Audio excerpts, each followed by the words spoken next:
पहले अपने पीठ को देखती है और फिर उस परछाई को अपने करीब देखती है।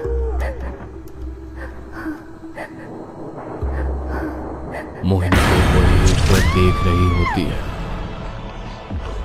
मोहिनी खूब चिल्लाने की कोशिश करती है पर उसके गले से एक स्वर भी नहीं निकलता। उसके कानों में सिर्फ उस परछाई की हंसी गूंज रही होती है।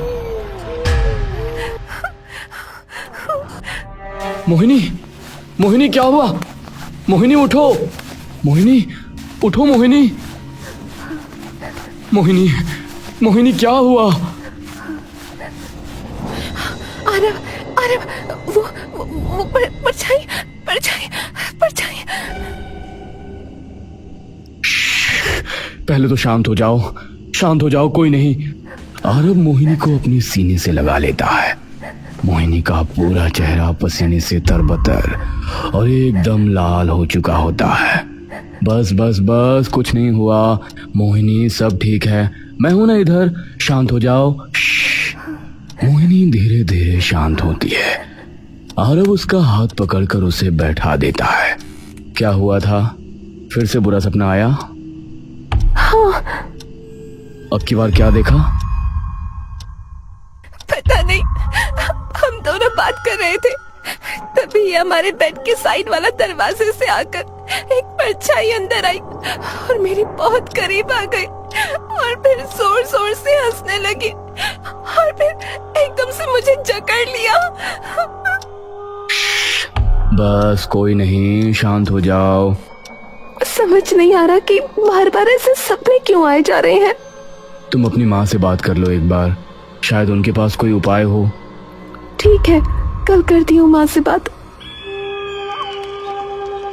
अगला दिन होते ही मोहिनी अपनी माँ को फोन कर देती है। हेलो। हाँ माँ। हेलो। अरे बिटिया, आवाज नहीं आ रही। हेलो माँ। हाँ हाँ, अब आ रही है। कैसी हो बिटिया? ठीक हो माँ, तुम बताओ कैसी हो? अरे मैं तो बस इंतजार में हूँ कि कब तू नानी बनाए मुझे। बस थोड़ा सा इंतजार और कर लो माँ, फिर खूब खिलाना अपने नाती या नातिन को। हाँ हाँ। अच्छा माँ, एक बात पूछनी थी तुमसे। हाँ बता। पता नहीं माँ, आजकल रोज रात को ना बड़े अजीब अजीब सपने आ रहे हैं। अच्छा, क्या दिखता है? मतलब कि कभी कोई बुढ़िया दिखने लगती है, कल एक परछाई अंदर आई और मेरे बहुत करीब आ गई। ऐसा लगता है जैसे किसी ने मेरे शरीर को जकड़ लिया हो। मैं चीखने चिल्लाने की कोशिश करती हूँ पर आवाज ही नहीं निकलती गले से, ना हाथ पांव हिलते। मतलब बार बार दब रही है तू? हाँ, मुझे तो समझ ही नहीं आ रहा कि क्या करूं मैं माँ। एक काम कर बिटिया। बताओ। आज से अपने तकिए के नीचे एक लोहे का चाकू रख लियो और अपने कमरे में ये देख लियो कि कोई अजीब चीज पड़ी है के आसपास या तेरे किसी सामान में, और अगर कुछ मिले तो मुझे बताइयो। और हाँ, उसे छूना मत बिल्कुल भी, ठीक है? ठीक है माँ। मोहिनी अपने कमरे में जाकर सारी चीजें उलट पलट देती है लेकिन उसे कुछ नहीं मिलता। तभी मोहिनी की नजर अपने पलंग के निचले हिस्से पर पड़ती है। क्या हुआ? एक बार इस पलंग के नीचे झुककर देखो, कुछ अजीब रखा है क्या? अजीब? अरे तुम देखो तो सही। ठीक है बाबा।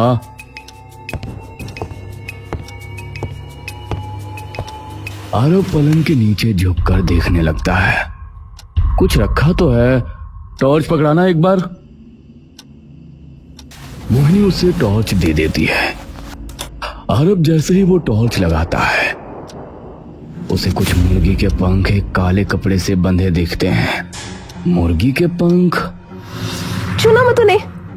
आरव एकदम से डर के उठ जाता है। क्या हुआ?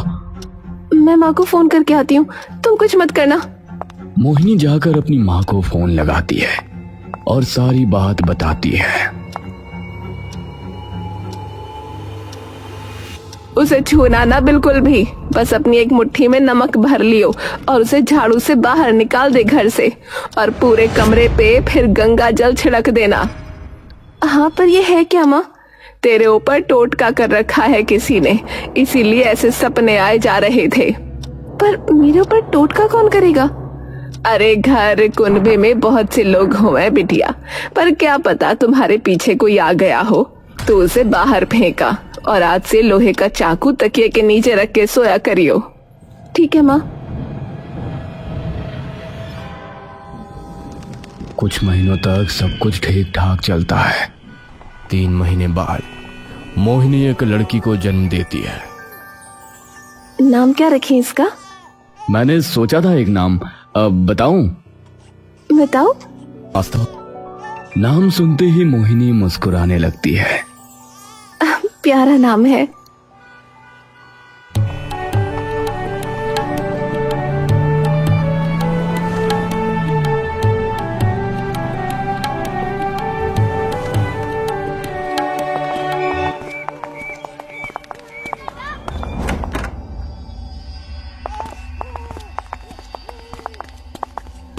रुको।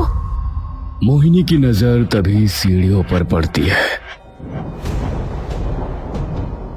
आरव एकदम से रुक जाता है। मोहिनी की भनभीनी आंखें एकटक बस सीढ़ी की ओर जमी हुई होती हैं। सीढ़ियों पे बने उन निशानों को देखकर आरव की आंखों के सामने की दुनिया मानो घूमने लगती है।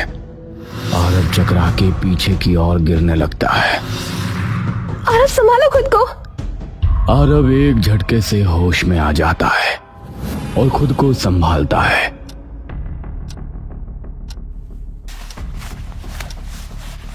मोहिनी, चलो यहां से अभी। आरव और मोहिनी तुरंत घर के बाहर निकल जाते हैं और बाहर गली में जाकर खड़े हो जाते हैं। अब क्या करना है? तुम्हारे घर चलते हैं, अभी यहां रहना ठीक नहीं है। मोहिनी और आरव गाड़ी में बैठकर तुरंत वहां से निकल जाते हैं। पूरे रास्ते सीढ़ियों पे बने बस अमंगल निशान की छवि अभी भी उन दोनों के दिमाग का पीछा नहीं छोड़ रही थी।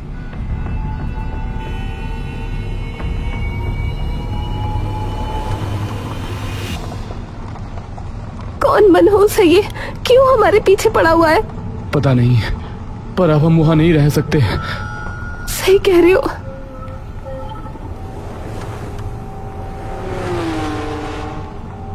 आरव और मोहिनी घर पहुंचते ही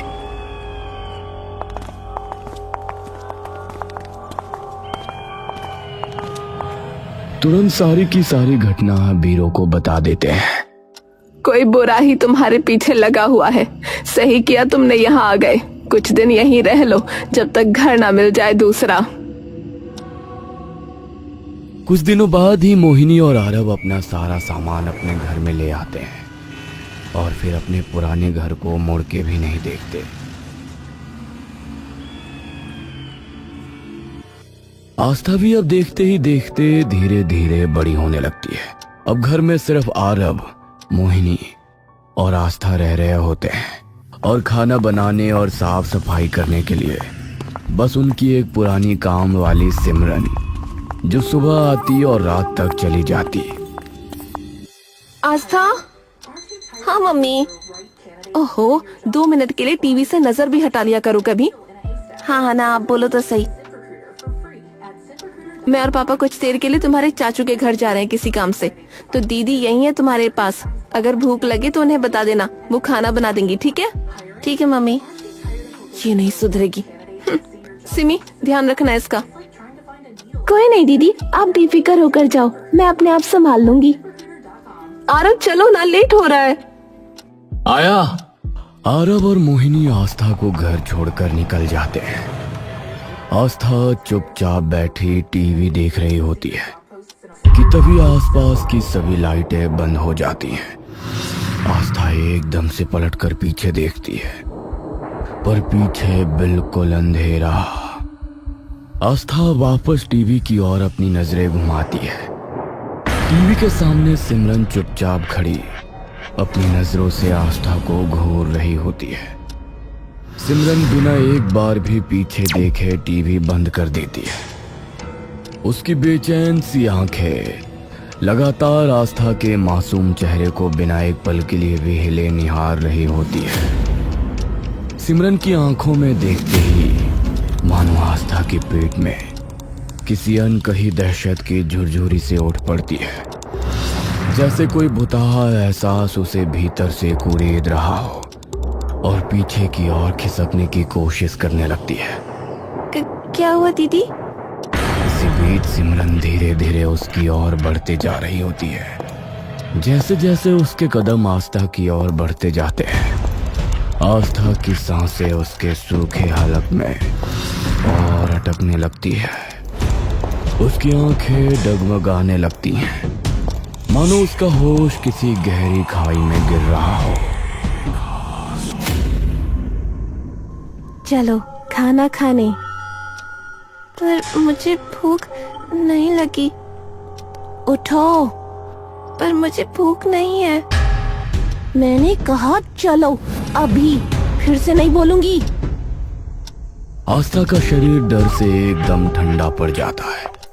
आस्था चुपचाप सिमरन के पीछे चल पड़ती है। अब आस्था का कोमल मन इस सारी घटना को समझने में बार बार असफल होता जा रहा था।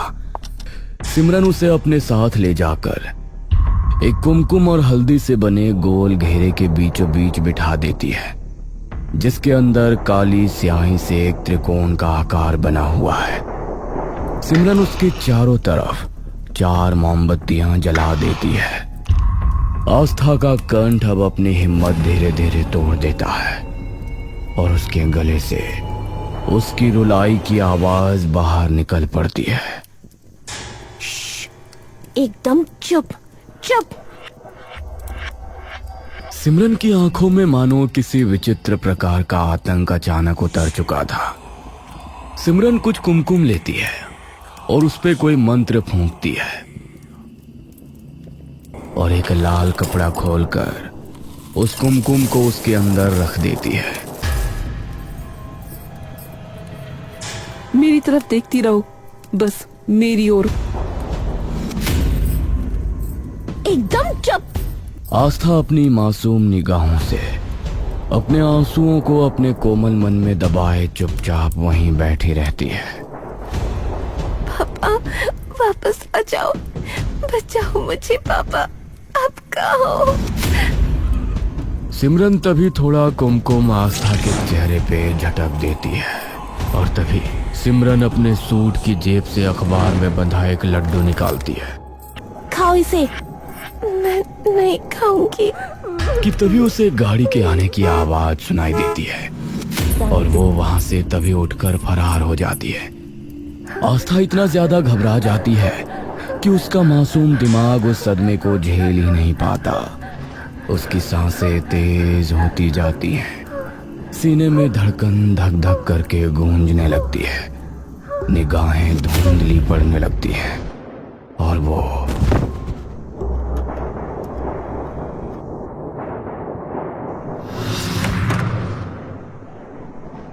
लाइट को क्या हुआ? बंद क्यों है?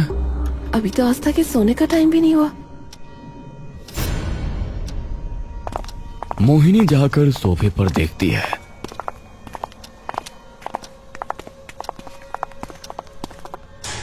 लेकिन वहां कोई नहीं होता। आस्था, सिमरन। कोई आवाज नहीं आती, एकदम सन्नाटा। आरव मोहिनी की ओर देखता है। इतना शांत कैसे है सब कुछ? मोहिनी एकदम से आस्था के कमरे की ओर दौड़ती है, लेकिन कमरा एकदम खाली होता है। आस्था। मोहिनी का मन अब धीरे धीरे बेचैन होने लगता है। तभी आरव के चिल्लाने की आवाज उसके कानों में पड़ती है। मोहिनी, मोहिनी! मोहिनी के दिल की धड़कन अब बेकाबू होने लगती है। मोहिनी अपनी सुध-बुध भूलकर सीधा आरव के पास पहुंच जाती है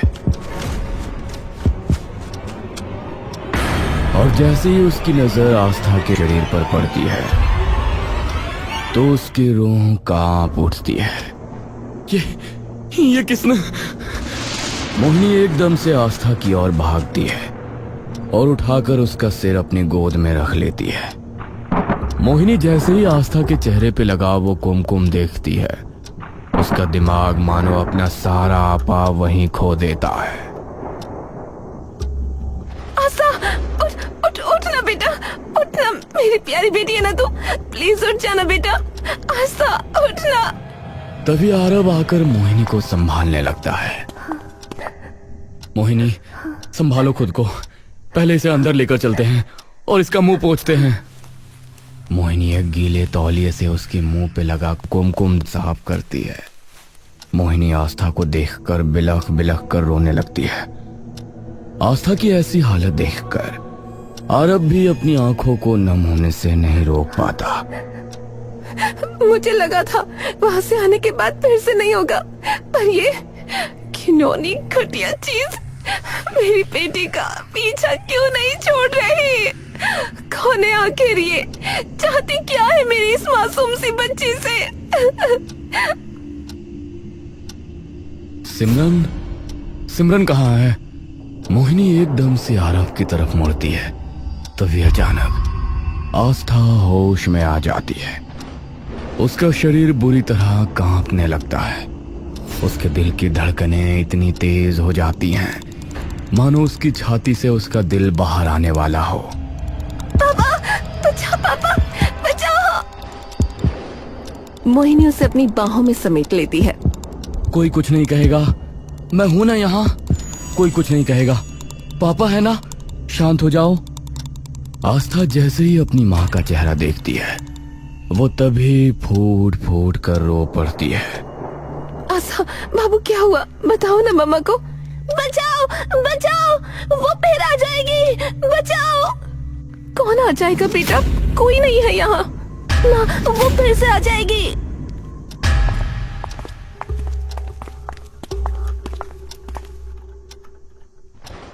बेटा, पापा की तरफ देखो एक बार। आस्था धीरे से आरव की तरफ देखती है। पापा, वो फिर से आ जाएगी, पापा बचाओ मुझे। ए, तुम तो पापा की शेरनी हो ना, पापा है ना तुम्हारे पास, कुछ नहीं होने दूंगा तुम्हें, आई प्रॉमिस। यू ट्रस्ट पापा ना?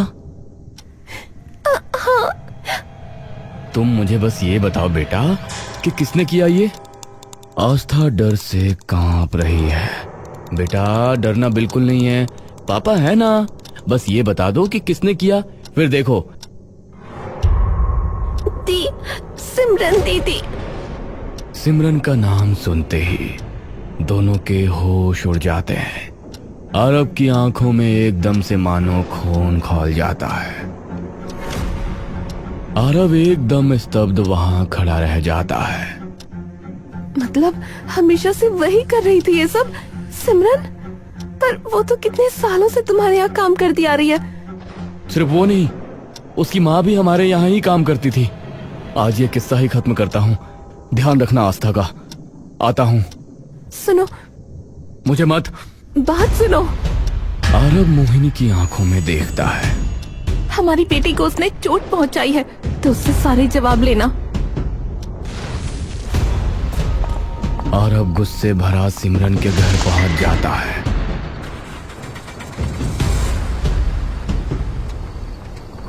आरव गुस्से से अंगार हुआ हर भीड़ी गली पार करता हुआ सिमरन के घर के सामने जा खड़ा होता है।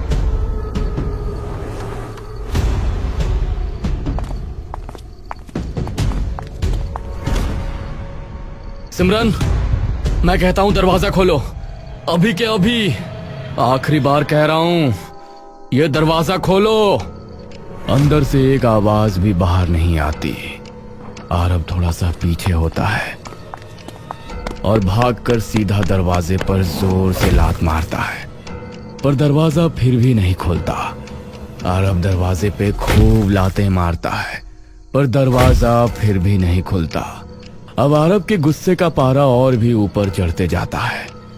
आरव अब थोड़ा और पीछे होता है और दरवाजे की तरफ पूरा जोर लगाकर दौड़ने लगता है और सीधा जाकर अपना कंधा दरवाजे पे दे मारता है। दरवाजा धम से खुलता है और आरव नीचे जा गिरता है। और अब एकदम से उठकर पीछे की ओर हो जाता है।